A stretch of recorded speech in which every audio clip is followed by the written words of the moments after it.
So basically, there's two models for rights. One is what's called the balance model. And this is basically, it's what I was saying, it's a teeter-totter where you have society and you have the government, and you're basically trying to assure like a teeter-totter that the rights of the society. And when we say government, we're meaning society. And the idea there is like, if you want to hold a protest and you want to block off you want to block off, Dirksen Parkway, okay? Or you want to block I-55, right? That's fine, and you have a right to free speech, you have a right to protest, you have a right to assembly, you have a right to do these things. But at some point, when you hold that rally in the middle of Interstate 55 and decide to block it, that now, hurts me as a member of society, my ability to get to work, right? And especially like around here, like around Springfield, the idea of, like traffic jams is not that bad. But like when I lived in Chicago, traffic was a bear, right? And if somebody decided they wanted to protest one day and they were going to block off a major highway, that would have been a real inconvenience to me. And especially in a city where you can spend hours to get across town. And especially when I worked in Chicago for a few months with my brother, I was always all over the place because he had a rental business, a real estate business. And I was all over. And so the idea there is when you give people the right to protest however they want, whenever they want, speak however they want, whenever they want, it begins to give them inflated rights, and that begins to hurt society.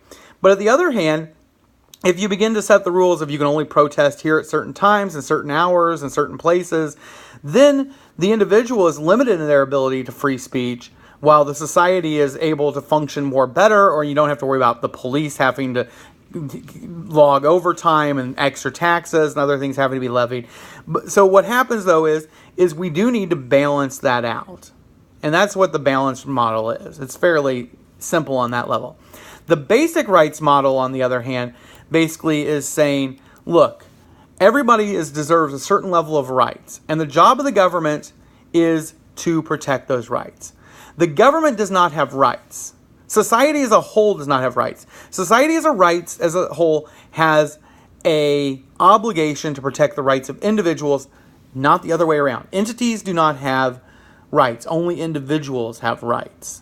And there is a little bit of an issue, and that could be a debatable point. We could have a whole class on that issue because of a recent Supreme Court decision that allows for basically people to form groups and businesses to be able to give to campaigns and to be able to do that as they're granted free speech.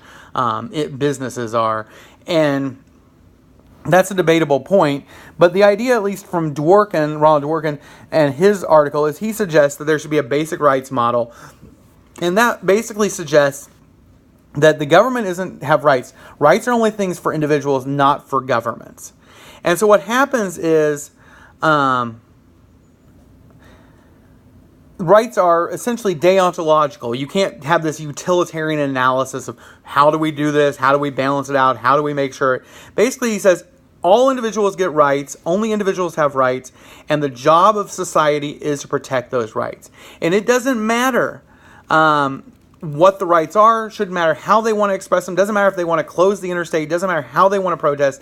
The job of the government is to protect those rights. If Ann Coulter wants to speak and it's going to cause them to have to bring in the National Guard to let her speak to a group of 50 Republicans at Stanford so they can do a fundraiser that raises $100 and the government has to bring in 10,000 National Guard troops and spend $80,000, that's the job of the government to assure that their right to be able to assemble and to speak is protected. And it doesn't matter if I don't like their ideas. It doesn't matter if I don't like the KKK's ideas. It doesn't matter if it's the Westboro Baptist ideas that I don't like. It doesn't matter. The Westboro Baptists who believe, who protest military funerals, calling deaths of soldiers who've given their life for our country a good thing because it's somehow God's retribution upon society for its wickedness. I mean, I find that to be extremely hateful speech, but it's still something that should be granted and protected, because free speech is something we grant to speech we don't like, not to speech we like. That's the old statement. If you don't have to have speech that's, if Adele comes to Springfield tomorrow and wants to sing in the street, nobody's going to be telling her she's violating some noise clause at 2 in the afternoon. She has a beautiful voice, right? I mean, you can name anybody. I mean, any great singer, right? And so what happens though is that, but if I come to the middle of Springfield tomorrow and set up a microphone and want to sing, I could very well see the police coming and wanting to arrest me, right? But if she's granted that right, I should be granted that right. And we shouldn't be the arbiters of that. The rights to speech, the rights to talk, and I'm making that up. I don't know that I would really have a right to that any more than Adele would.